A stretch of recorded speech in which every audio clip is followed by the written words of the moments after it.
Et avec nous en direct, Rodolphe Bonas, bonjour. Merci d'être avec nous, expert de la consommation. Bonjour. Casino, c'est plus de 50 000 emplois en France, 200 000 dans le monde. C'est quoi la répercussion d'un tel démantèlement pour le consommateur ? Alors pour le consommateur, si vous voulez, je pense que les répercussions, ça va être surtout un changement d'enseigne. Comme vous l'avez vu dans le reportage, il y a plusieurs repreneurs qui se sont déjà positionnés, que ce soit Intermarché, Auchan, encore Lidl et même Carrefour. Donc pour nous les consommateurs, si vous voulez, ça sera surtout un changement d'enseigne. Donc malheureusement, c'est ce qui était très bien dit dans votre reportage, peut-être la disparition de cette marque un peu iconique, qui est une marque Casino, qui a une vraie part de cœur au sein des Français, mais qui économiquement ne peut plus faire face. Alors au-delà de l'icône, on va quand même vers plus de concentration, moins de concurrence, c'est pas bon non plus pour le consommateur.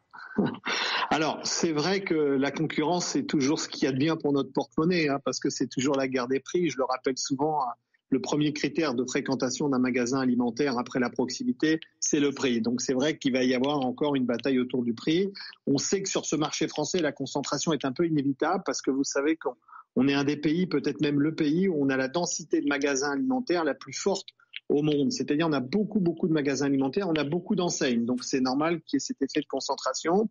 Et puis ensuite, dernier point, peut-être ça peut intéresser aussi nos téléspectateurs, c'est qu'en fait, vous savez que ce monde de la distribution, il est lourdement encadré. Ça veut dire quoi ? Ça veut dire qu'il est de plus en plus difficile d'ouvrir des magasins. Donc ça veut dire que lorsqu'on a l'opportunité de racheter des magasins, dans ce cas-là, ça se bouscule un peu au portillon. Pour Casino, comment vous expliquez cette descente aux enfers d'un groupe historique ? Alors, écoutez, la grande difficulté, c'est ce qu'on appelle l'effet ciseaux. C'est d'un côté un groupe qui est lourdement endetté, plus de 6 milliards de dettes. Donc là, il faut rembourser, un peu comme nous. Quand on a un emprunt immobilier, on est obligé de rembourser tous les mois. Le groupe Casino est obligé de rembourser. Et de l'autre côté, malheureusement, des résultats commerciaux qui ne sont pas au rendez-vous. Donc à un moment, vous ne pouvez plus rembourser la dette qui est la vôtre. Donc vous êtes, j'allais dire, un peu étranglés. Donc ils sont dans l'obligation aujourd'hui, les dirigeants du groupe Casino, de céder une partie des actifs. Pour vous donner un chiffre, on imagine, c'est les chiffres qui circulent, que les premières offres financières tourneraient autour du milliard d'euros. Mais pourquoi ce groupe-là a été si impacté ? Il y a eu des erreurs de la part de ses dirigeants ? Alors, c'est vrai que c'est un groupe très complexe parce que vous savez que derrière le groupe Casino, finalement, vous avez beaucoup d'enseignes. Il y a la fameuse enseigne Casino dont on parle beaucoup, mais à l'intérieur, il y a Monoprix, il y a Franprix, il y avait Leader Price, il y a Naturalia autour du bio, donc il y a Cdiscount aussi. Et donc, je pense que la difficulté de ce groupe, c'est aussi cette grande diversité.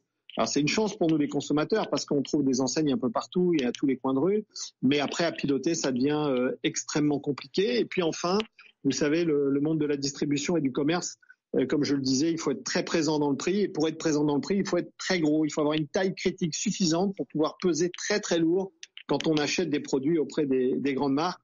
Et je pense que la part de marché du groupe Casino était un tout petit peu trop faible pour arriver à s'en sortir. Merci beaucoup Rodolphe Bonas d'avoir été avec nous en direct sur BFM TV.